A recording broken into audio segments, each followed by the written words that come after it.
estou fazendo com ostentação. E aí já começa a nossa dificuldade. Porque às vezes a gente pode pensar assim, esse bem com ostentação era na época de Jesus, mas o que essa dificuldade significa para nós hoje? Nós estamos falando hoje. Qual é a dificuldade de se fazer o bem hoje? Então, tanto na época de Jesus como hoje, o grande desafio é o estágio evolutivo em que nós nos encontramos, que fazer o bem ainda não é uma coisa natural para nós. Então a gente ainda tem que pensar, aquela pessoa foi tão grosseira comigo, será que eu vou fazer isso para ela? Ah, não vou fazer não. Toda vida que essa pessoa é tão agressiva comigo, né? Então eu estou negociando o bem que deveria ser espontâneo em mim. E a chamada do Cristo é justamente para isso. Observa como é que você faz. Você pensa isso antes, vou fazer, será que aquela pessoa merece que eu faça isso por ela? O bem não é uma questão de mérito, é uma questão de que é você, porque é você que está na ponta e na possibilidade de ajudar. Então, se é você que pode, é com você mesmo que a espiritualidade amiga conta, que a espiritualidade superior conta, que as forças do bem contam que você faça. Então, a nossa dificuldade na questão básica que esses autores nos colocam é que é uma dificuldade de enxergar o outro, quem quer que seja, como nosso irmão. Porque assim, enxergar as pessoas que a gente ama como nosso irmão, enxergar que o nosso filho precisa de nós e a gente vai lá e ajuda, enxergar que aquela pessoa amiga, maravilhosa, que está sempre ao nosso lado em todos os momentos, agora é a vez dela precisar e aí eu vou lá e ajudo, essa é fácil. O que ele coloca é que enxergar todo o planeta, todas as pessoas, todos os espíritos, encarnados e desencarnados, que fazem parte dessa irmandade que Jesus tanto nos falou. E não reconhecer essas pessoas que gostam da gente ou que não gostam da gente, por isso que depois o capítulo ele vai falar sobre amar os inimigos. Essa dificuldade em reconhecer esses irmãos planetários é o que tira a nossa paz individual e a paz do mundo também. Porque a gente fala assim, essa gente? Que essa gente? Essa gente é nossa gente. Esse povo é nosso povo. Nós temos tudo a ver com todos. E essa dificuldade nossa de enxergar que somos parte desse todo é o que dificulta individualmente e coletivamente. É tanto que quando os apóstolos pediram a Jesus, Senhor, ensina-nos a orar. Como foi que Jesus ensinou, vocês lembram? Ele falou, Pai meu ou Pai nosso? Pai nosso. Então são todos. Até aquele espírito que está me obsediando, até o que está me obsediando, eu tenho que rezar por ele, ajudá-lo a compreender que a dificuldade dele, que é semelhante à minha, por isso que nós estamos juntos, né? Então, essa capacidade de amar a todos como irmãos é que dificulta a nossa vida no cotidiano, na nossa individualidade e dificulta também na nossa visão coletiva do mundo, de país, de partido. Recentemente, quantas famílias se desentenderam entre irmãos por conta de questões políticas? Todos são irmãos. Quem você gosta, quem você não gosta, quem lhe ajuda, quem lhe prejudica. E caminhar nessa direção, embora a gente saiba que a gente não vai nascer hoje, vou amar todo mundo. Não é isso. Dormi ontem com raiva porque o cara aprontou comigo, às vezes no trabalho, às vezes no trânsito. Aí hoje eu acordei, Francisco de Assis, né? É dando que se recebe. Não, mas a gente tem que ter lucidez para saber que deve ser esse o nosso caminhar.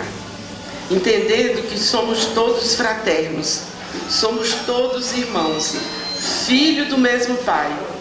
E aí nasce a nossa dificuldade, porque são todos, sem exceção, as obras que eu usei, do Chico e Emmanuel, no livro Fonte Viva, capítulo 60, que fala sobre a esmola, que fala um pouco dessa mesma questão que ela colocou aqui, da dificuldade que a gente tem em doar, né? Porque quando a gente doa, a gente tem sempre aquela situação de, coitado, né? Aquele pobre que eu vou ajudar, né? Eu devo a ele. Se eu não devesse, eu não estaria aí na condição de ajudar. Não é para isso que a gente reencarnou, para a gente resgatar o nosso passado? Então, se dessa vez é você que tem a possibilidade financeira, adivinha quem é que tem que ajudar, não é? Fonte Viva, então, capítulo 60, fala da esmola, e no capítulo 2 fala sobre o modo de fazer.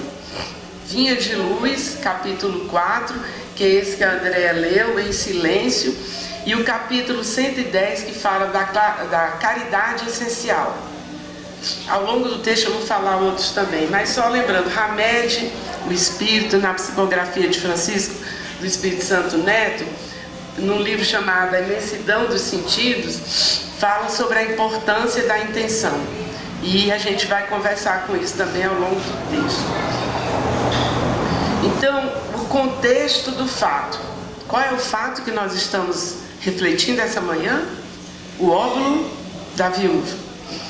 Óvulo, hoje em dia já está sinônimo de doação. É a mesma coisa, a doação de uma viúva. Mas lá atrás, na época de Jesus, o óvulo seria assim, menos que para nós seria o que, gente? Uma moeda que já está quase saindo de fabricação, porque não tem mais sentido, menos que 10 centavos, vamos dizer assim, para a gente pensar nos tempos de hoje. E Kardec relembra a narração de Lucas e Marcos, e que conta assim, que Jesus e os discípulos estão sentados no templo, próximo ao local onde eram colocadas as oferendas. E Jesus observa a forma como as pessoas estão fazendo as oferendas. E ele observa, Jesus, que essa oferta geralmente é feita com ostentação. Por exemplo, se era um saco de moedas que ele dizia, eles colocavam assim, às vezes até faziam um barulhinho para a gente entender lá na época, né? Que tinha muitas moedas ali, que ele era um grande doador, né, do templo. E aí Jesus observa que tem uma mulher viúva, pobre e viúva, são as duas expressões que Jesus usa, que faz uma pequena doação. E aí Jesus diz aos discípulos que ela havia dado mais do que todos os demais. O que essa história tem a ver conosco hoje? Primeira coisa que eu achei interessante, que fazendo essa pesquisa, vendo os estudiosos, né, da doutrina, estudiosos também da época, né, como as coisas se passavam, os costumes da época, eu vi um comentário que eu achei muito interessante. Na época, quem seguia a lei era para dar esse dízimo, vamos dizer assim, nos termos de hoje. Mas a viúva era dispensada. Mesmo que, principalmente se fosse uma viúva pobre. Então, assim, todos deviam fazer doações? Sim, mas as viúvas eram liberadas de fazer. Então, o significado disso é muito forte, porque ela era dispensada pela lei de não fazer, mas ela fazia. Digamos assim, que você é dispensado pela lei para fazer determinada coisa, mas mesmo assim você vai. Vamos pensar numa coisa, votar. A partir de uma certa idade, você, pela lei, é dispensado do voto. E mesmo assim você vai lá e vota. É o caso da viúva. Na época, a lei dispensava as viúvas de fazerem doações. Mas será que hoje essa história de doação pesa para nós? Será que isso tem significado? Isso aí não é coisa só lá do tempo de Jesus? Nós estamos num tempo, um período que antecede ao Natal, né?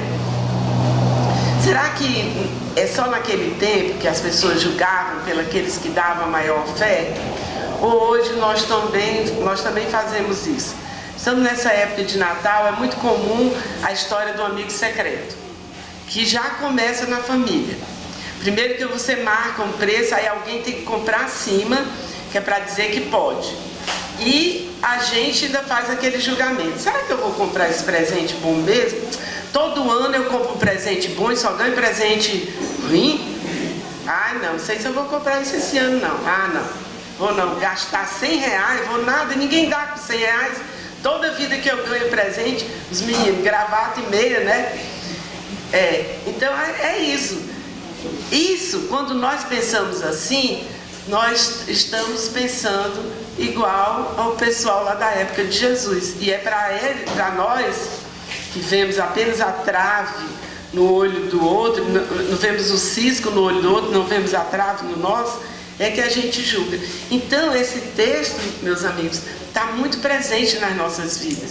Mas o objetivo da confraternização não é doar? Eu vou doar o melhor que eu posso, não é assim? Mas em família, então, no ambiente profissional, a gente dá uma despistadinha, né? Mas na família, a gente, fulano, você pegou, fulano, troca. Não tem isso? Troca. Deus, o livro não dá um presente que preste. Gente, o objetivo não é confraternizar? O aniversariante não é Jesus? Então, por que essa preocupação com valores? Né? Você dá o que você puder, você dá aquilo que o seu coração disser que pode, sem se preocupar nem em julgar os outros, nem com o julgamento dos outros em relação a você. E o exibicionista, quando diz assim, cada um leva o que puder, cada um quer levar mais, e fica um montoeiro de comida, né? No dia seguinte, e quantas pessoas passam o Natal sem ter o que comer. Mas a gente tem que exibir. Se for na nossa casa, então, a gente tem que comer, sobrar e o povo levar marmita, né? Tudo isso é a exibição da figura. Tudo isso são questões que a gente não está pensando no verdadeiro sentido do Natal e do aniversariante, que é Jesus. Na casa espírita, será que a gente faz isso também? Só para a gente contextualizar no dia de hoje. Ai, não vou não. Vou não porque eu faço tanto e fulano não faz nada. Quantos anos ali na casa? Tudo eu. Se precisa de ajuda, só chama a mim. E por que não chama fulano? E quando a gente é chamado para fazer alguma coisa, já vi muito isso em palestrante, tá? Você pode fazer a palestra dia tal? Resposta: se não tiver ninguém que faça, eu faço. Gente, o que é isso? Não foi você que foi chamado? Então vai, estuda, faz o melhor que você pode. Ah, eu não tenho muito estudo de doutrina. Também não, né? E a gente não vai pesquisando, estudando, como a nossa irmã falou no começo, é assim que a gente vai aprendendo. Por exemplo, eu não sabia sobre essa lei hebraica da época, que viúva não precisava doar. Por lei, ela era dispensada. Fiquei sabendo disso agora quando eu estudei esse assunto. Não acrescentou muito? Acrescentou. Porque eu vi que ela, dispensada, mesmo assim, ela fez questão de doar o máximo que ela podia. Então, esse olhar julgador que nós temos, que ficamos o tempo todo reparando no comportamento dos outros, ou preocupado com o comportamento dos outros. Tem uma frase de um amigo meu que ele sempre fala assim: você se preocupa com o que os outros pensam ou você quer ser feliz? Porque ninguém vai entender a sua felicidade, gente, a começar pelas pessoas infelizes, não é? Imagina que alguém vai entender que você fez esse gesto ou aquele gesto para a sua própria felicidade. Imagina, isso aí largou os filhos, largou o marido, largou a família, foi fazer aquele curso que era um dos seus sonhos, né? Então não queira ser compreendido, queira ser feliz.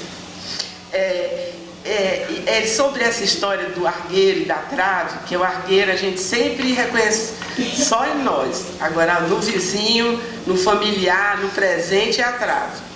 Ele fala sobre a importância da vivência íntima do Evangelho e não na vivência aparente do Evangelho. A gente adora que as pessoas olhem para você e digam: nossa, como ela é santa, como mulher santa, meu Deus. não é possível, né? Eu falo mulher, menino, que eu vi no feminino dessa vez, né?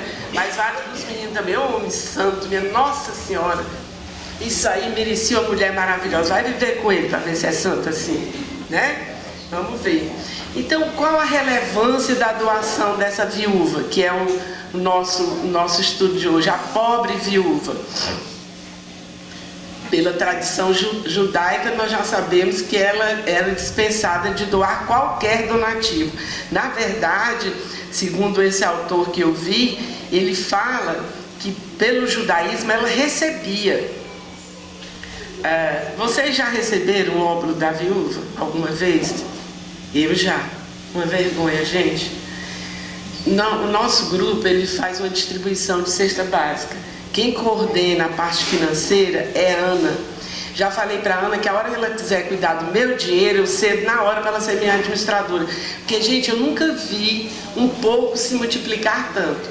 No final do ano, a Ana dá conta de comprar presente para as crianças que vão precisar lá do lar. A Ana dá conta e dá conta de, além de comprar a cesta, né, a cesta básica de todo mês, ainda compra uma lembrancinha de Natal. Eu não sei o que a Ana faz com esse dinheiro, mas ela multiplica. Eu não faço nada, porque eu não sou a Ana, não sou o Paulo. O Paulo é responsável para ir comprar as cestas básicas. Então ele pede um carro de um amigo emprestado, acho que é o irmão dele que tem um carro grande, ele vai lá, compra não sei quantas cestas, vai comprar num lugar que é mais barato. Eu não faço nada. Mas vou na hora da distribuição. E aí, nesse dia que eu fui, o dirigente chegou e falou: Eugênia, você vai fazer a oração. E eu fiz. Quando terminamos a oração, entregamos a cesta e tudo, já estávamos de saída. A senhora, dona desta casa que a gente estava, pense numa casa humilde, mas daquela que não tem nem tijolo, nem nada não. E pense e multiplique. Era essa a casa. Porque a doação, eles sempre, né, nós, só plural majestoso, procuramos sempre aqueles mais necessitados para doarmos as cestas. No canto da casa tinha galinhas, na sala. E aí ela foi lá, levantou a galinha, pegou 2 ovos, botou naquelas caixinhas de ovo, foi lá no outro canto, pegou mais 2 ovos, veio com a caixa de ovos e me entregou. O Paulo olhou para mim, que é o nosso dirigente, e falou: segura, Eugênia, porque eu só dei conta de chegar no carro. Quando eu cheguei no carro, já caí em prantos. Todo mundo tinha entendido por quê. Eu havia recebido o óbolo da viúva. Não dei nada. E tinha recebido tanto. Isso, quando a gente está disposto a ver, a gente vai ver que é assim. De repente, uma pessoa que você nem conhece, nunca lhe viu, e ajuda você de uma maneira que você fica assim: meu Deus do céu, como foi isso? Não é? E é bom que a gente tenha esse olhar diante da vida, porque às vezes o nosso olhar está tão transmutado pelas violências que a gente fica alimentando, vendo, assistindo, que a gente só vê isso, não é? Então, para que a gente entenda os vários estados do nosso relacionamento com o próximo, que esses autores que eu falei para vocês falam, nós vamos usar 2 parábolas. Esse da viúva, que nós já entendemos como é, e do samaritano. Vocês lembram do samaritano como é? Quem lembra? Ergue a mão aí para saber se eu conto muito, conto pouco. História do samaritano. História do samaritano, resumidamente, é assim. Alguém pergunta a Jesus, e é o doutor da lei, quer dizer, era para provocar mesmo, quem era próximo, que Jesus falava tanto: amar o próximo, e Jesus dá o exemplo do samaritano. O samaritano era uma casta desprezível na época, era a casta inferior, e aquele que havia feito a pergunta era da casta máxima, que eram sacerdotes do templo. E aí, quando Jesus conta uma história de um cara que foi assaltado, olha, já tinha naquela época, e ele fica lá jogado no chão e passam 3 pessoas. As 2 primeiras de casta altíssima. O sacerdote, quando passa, fala: mas gente, nem frequenta o centro que eu frequento, nem está lá nem é do Gaspo. O que eu vou fazer para ajudar essa pessoa? Não é do Gaspo? Eu trabalho no Gaspo. Não é do Gaspo, o que é que eu vou me meter? Né? Tem nada a ver com isso, não é comigo, né? E o outro que passa também é uma pessoa de muitas posses e diz: isso aí deve ser cachaça. Dizendo a expressão de hoje. Isso aí caiu deixa aí tudo. E o terceiro que passa, o samaritano, ele cuida das feridas do cara, coloca o cara na montaria dele, o que significa que ele foi andando, puxando o cavalo, ou burro que fosse, e o cara vai lá na montaria dele. E aí ele leva para uma estalagem, e aí ele entrega o cara lá e fala, olha, ele não está bem e tal, eu vou deixar aqui o dinheiro adiantado pelos dias que ele vai ficar hospedado aqui, mas se ele precisar ficar mais, eu vou fazer uma venda ali longe, na hora que eu voltar, você me diz quanto foi que eu pago. Quem que vocês acham que foi? Pergunta de Jesus, quem você acha que foi o próximo? Alguma possibilidade dele receber recompensa pela ajuda desse cara? O cara estava apagado lá, não sabe nem quem foi que socorreu. Ele deixa o cara lá na estalagem e segue a viagem dele. Quando ele voltar, o cara já saiu da estalagem. Qual é a possibilidade que ele tem de receber a recompensa que a gente tanto gosta? Nossa, ela é muito boazinha, né? Ai, que criatura maravilhosa. É disso que o óbolo da viúva fala também. Então vamos ver esses vários estágios. O primeiro estágio que eles falam é o estágio da indiferença. Vamos pegar o exemplo, aqueles dois primeiros que passaram. Eram indiferentes ao que estava acontecendo? Era. Nós também somos indiferentes, muitas vezes. Porque não é comigo, não é da minha família, por que eu vou ficar preocupado? Imagina, eu já tenho os filhos, tenho os netos, tenho a nora, tenho genro, estou dando conta, mas nem da minha família, não vamos me preocupar com a família dos outros? Não os outros que se preocupam com os outros, não é assim?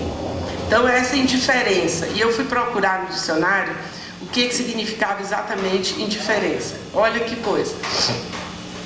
Indiferente é alguém que é insensível, que não se afeta, nem se importa com algo, ou seja, com uma situação ou com alguém. Não é comigo, nem é no meu país. O que faço eu rezando para esse povo dessa guerra, não sei aonde, eu não sei nem onde é.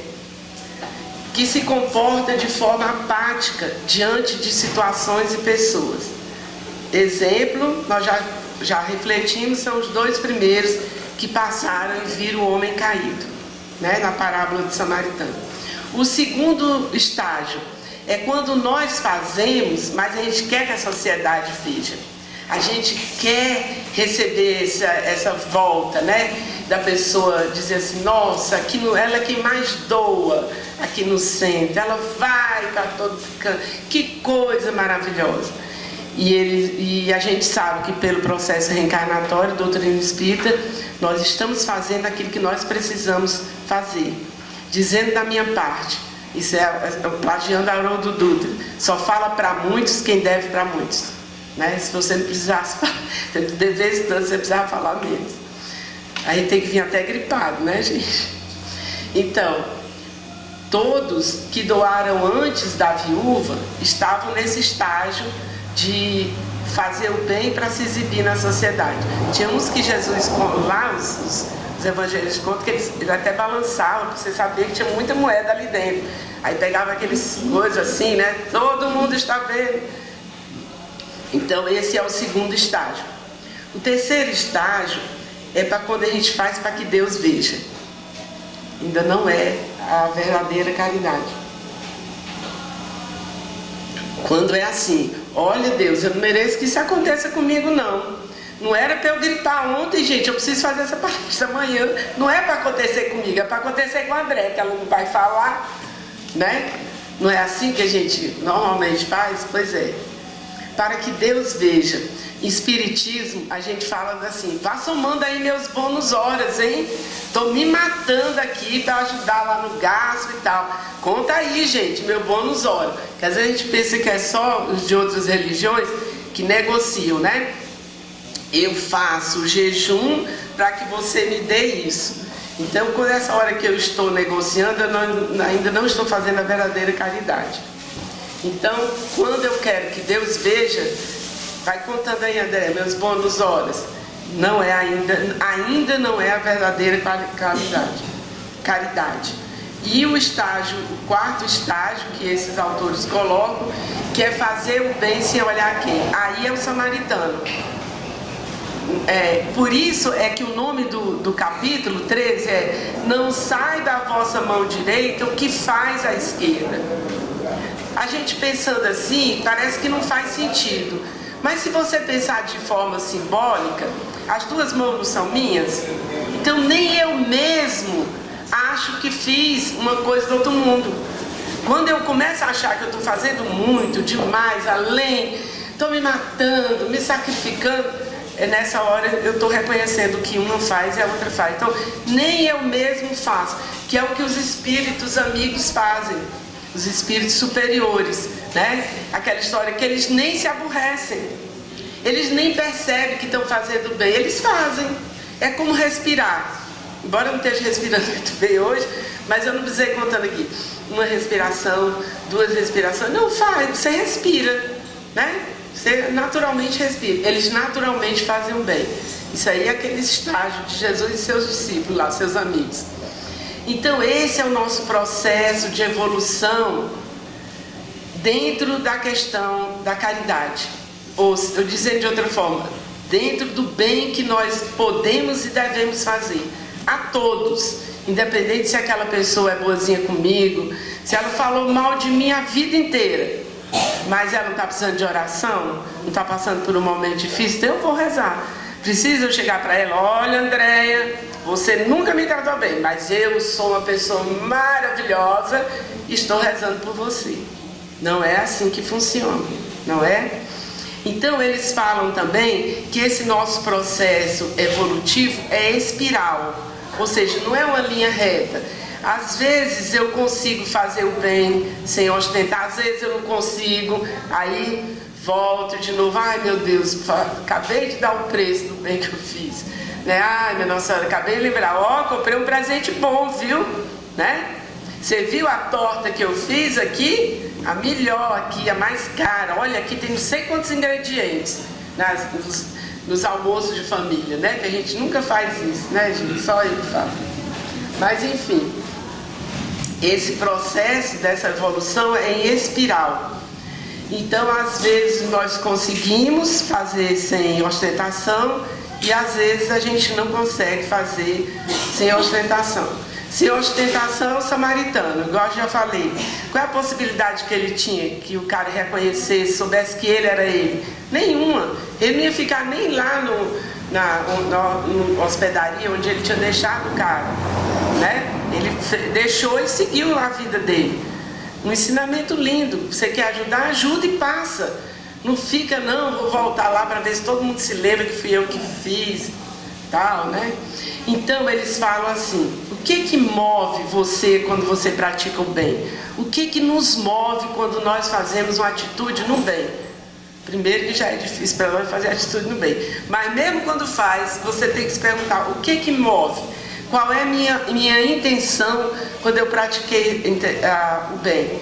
E aí eu fui procurar também o que significa intenção, porque eles dizem assim, a intenção é tudo. Eu falei, gente, o que será que é a intenção?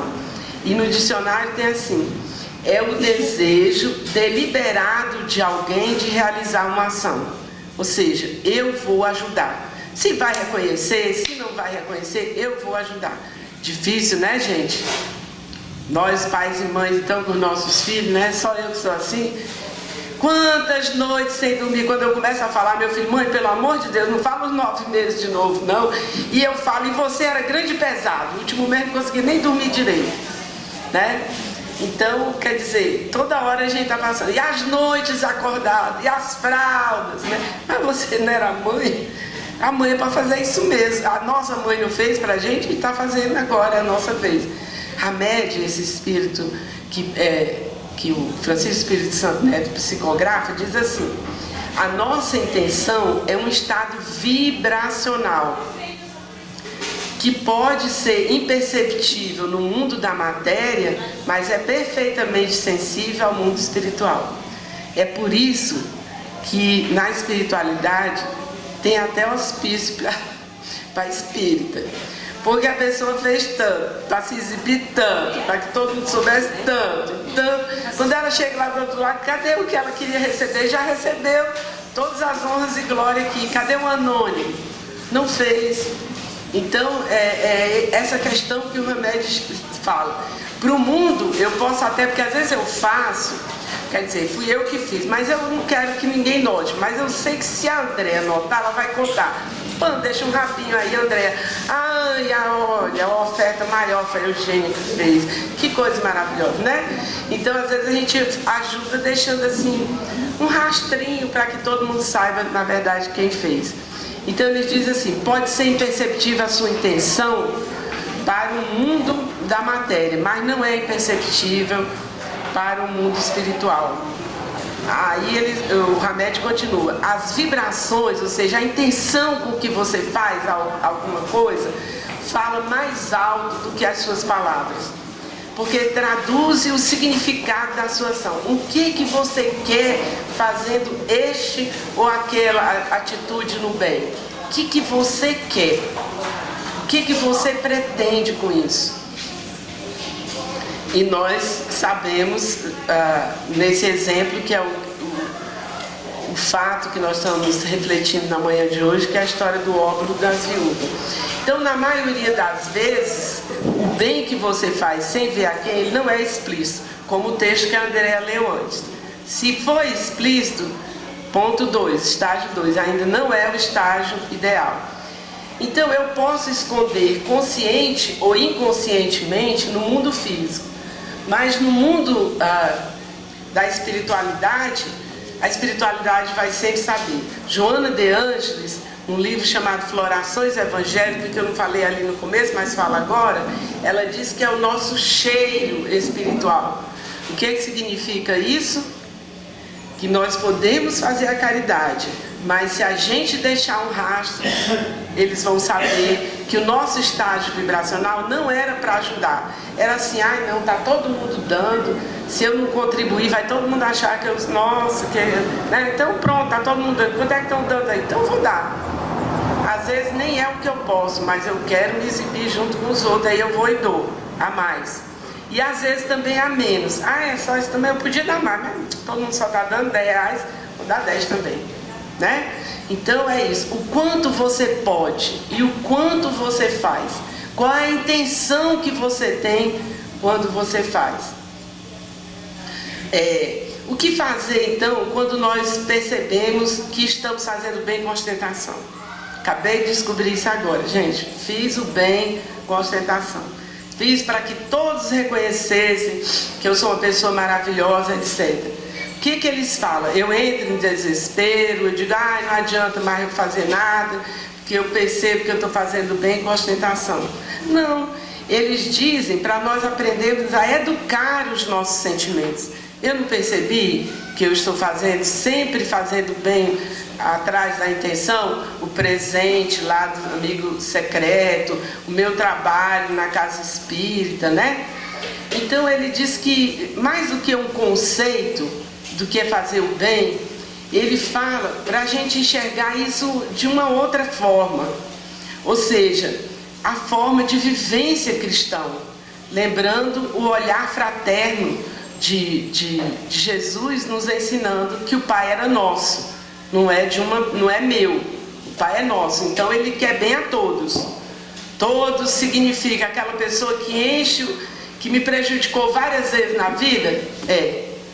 Mas mesmo assim ela é minha irmã? E se um irmão estiver precisando de socorro, você não vai socorrer? Pois essa também vai, né? E eles fazem uma comparação que eu gostei muito, que ele fala assim, que os nossos sentimentos é como domar cavalos. Não sei se vocês já moraram no interior e já viram como faz. É uma persistência. Ele vai, ele levanta a cabeça, ele puxa, até o dia em que o cavalo acha, dentro da capacidade de raciocínio dele, que pode ser bom para ele, se ele deixar a pessoa conduzir. Porque você sabe que cavalo bravo a gente não domestica, né? Ele vai se ele achar que deve. Então ele pega carinho, afeto, porque está todo dia, aquele horário, tem que ser no mesmo horário, né? Aí tem que fazer gesto de carinho, tudo para ele ir criando entre eles uma amizade. Assim eles falam, vão criando em nós amizades pelo bem, sem ver a quem, né? E há uma outra questão que está também nesse mesmo capítulo, que é assim, o que nós realmente damos de nós próprios quando praticamos o bem? ele conta lá adiante uma história de uma senhora que vai com a filha fazer as tais entregas, seria cesta básica, diz que ela se veste de uma maneira muito simples, e que quando ela chega lá, ela conversa, todo mundo conhece ela, ah, meu filho está desempregado, ela vai, conversa, anota o nome, se puder arranjar emprego, ela arranja, ajuda, ela é uma pessoa que faz muita beneficência. E a filha fala assim, ai mãe, eu também quero, vai me dando aí que eu também quero fazer. Ela falou, minha filha, faça você mesma, porque essas coisas que eu estou distribuindo foram coisas que eu pedi aos amigos, eu que levantei, faça isso você também. Aí você vem e distribui. Olha que ensinamento lindo. Você pode pedir, vamos dizer, tempos de hoje, pede lá na tua escola, vai lá, fala para as amigas, olha gente, nós estamos fazendo uma cesta básica, quem quiser cooperar, né? Tira da sua mesada um pouquinho, compra alguma coisa que está faltando, aí você está dando de você. Que é aquela história que as avós falavam, não fazer, como é que é, com o chapéu do outro, fazer honrarias com o chapéu do outro, é uma coisa assim. Quer dizer, a mãe é que estava se esforçando e a filha estava lá, que aconteceu comigo naquela história que eu contei, né? Não tinha feito nada, nem comprei as cestas básicas, nem juntei o dinheiro que a Ana faz, e no entanto estava recebendo o óbolo da viúva. Então, ele fala que nós estamos doando sobras ou nós estamos doando algo de nós. Você não está bem, dizendo como diz a canção, sabe lá o que é ter e não ter que ter para dar. Mas alguém chega angustiado do seu lado, você respira fundo e diz, Francisco de Assis, vem cá, chama todo mundo que eu preciso conversar com essa pessoa e hoje eu nem estou equilibrado assim para falar com ela. Mas vamos lá, me inspira que eu me proponho a ser esse veículo. Qual é a minha escolha quando eu faço bem? A benevolência, segundo o Livro dos Espíritos, deve ser para com todos. Às vezes a gente ainda não tem benevolência para com todos. A gente é benevolente no sentido de conseguir desculpar e tudo, quando é alguém do nosso afeto. Mas quando não é difícil, né? Então, eles falam assim, que tem uma forma de resumir bem essa ideia de quando é que nós estamos fazendo bem sem ostentação. Tem uma música do Luiz Gonzaga e Zé Dantas que fala assim, uma esmola para um homem que é são, ou mata de vergonha ou vicia o cidadão. É exatamente sobre isso que ele fala. Quando você doa de uma forma natural, a pessoa não se sente humilhada, fase 1. Nem vai ficar viciada, fase 2. Nem vou mais trabalhar, porque agora toda a vida estão me dando lá. Esse 2 aqui eu acho que é muito fácil, eu acho, tá? Que a gente faz muito com os filhos, né? A gente vai dando aquela história, você lembra? Não vou deixar meu filho passar pelo que eu passei, mas se ele precisar passar. Emmanuel diz assim, quando você tira da pessoa o remédio que ela precisa, você está camuflando a ajuda, quando na verdade você está viciando a pessoa. Ela precisa passar por isso. O filho vamos dar um exemplo bobo, o filho está se matando de estudar, não está nem comendo direito, para fazer um concurso, para uma coisa. Você chega, não, meu filho, não precisa me entregar esse diploma, não, precisa. Eu lembro muito bem que eu passei por isso. No último ano da faculdade não aguentava mais. Acordei minha mãe 2 horas da manhã, estudando cálculo 2, que eu não tenho a menor facilidade para a área de matemática. Aí cheguei e falei, mãe, é muito importante para você que eu termine essa faculdade. O quê? É importantíssimo. Imagina, eu trabalhei a vida inteira e você não vai. Vai terminar, sim senhora. Depois você resolve o que você vai fazer. Mas vai terminar. Graças a Deus, gente, ganhei minha vida com essa profissão, que é a parte de administração, eu estava falando para ela, na área de recursos humanos. Então, graças a Deus que ela disse isso. Imagina se ela tivesse feito, minha filha, você está tão cansada. Não, um ano sabático. Vai dar uma volta por aí, daqui a um ano você volta. Não volta, gente. Então, às vezes, esse que vicia o cidadão é o mais difícil para nós pais, eu acho. Talvez porque eu concedo muito. Vamos lá, cada qual com seu cada qual. O que eles falam, finalmente, é sobre o nosso comprometimento em fazer o bem sem olhar quem. O que eles falam é que nós precisamos nos comprometer com o nosso sonho, porque todo mundo sonha com com um país melhor, todo mundo sonha com um mundo melhor, todo mundo sonha, e ele diz assim: e até quando você está se comprometendo com esse sonho? Qual é o seu comprometimento em treinar todos os dias, por várias horas, essa questão de paz? E eles falam assim: assim somos nós espiritualmente, precisamos nos comprometer com o bem, com a paz, que começa em nós e passa a ser irradiada pelo nosso bairro, pela nossa cidade, pelo nosso planeta, até que um dia nós vamos chegar num mundo, obviamente, totalmente modificado, com um mundo da verdadeira paz. Imaginem, e não é fácil, não é difícil tentar. Imagine todas as pessoas vivendo no presente, no hoje. Imagine que não vai haver países, nem vai haver religiões. Então não haverá nenhuma razão para matar ou morrer. Dê uma chance à paz. Imagine que todas as pessoas vivendo a sua vida, cada uma em paz. Uma fraternidade de homens, uma fraternidade de irmãos, sem necessidade de ganância nem de passar fome. E o mundo será um só. Todas as pessoas compartilhando tudo. Imaginem. Você pode dizer até que eu sou um sonhador, mas eu não sou o único. E a minha esperança é que um dia você se junte a nós. Dê uma chance à paz. John Lennon. Muito obrigada e tudo de bom para vocês.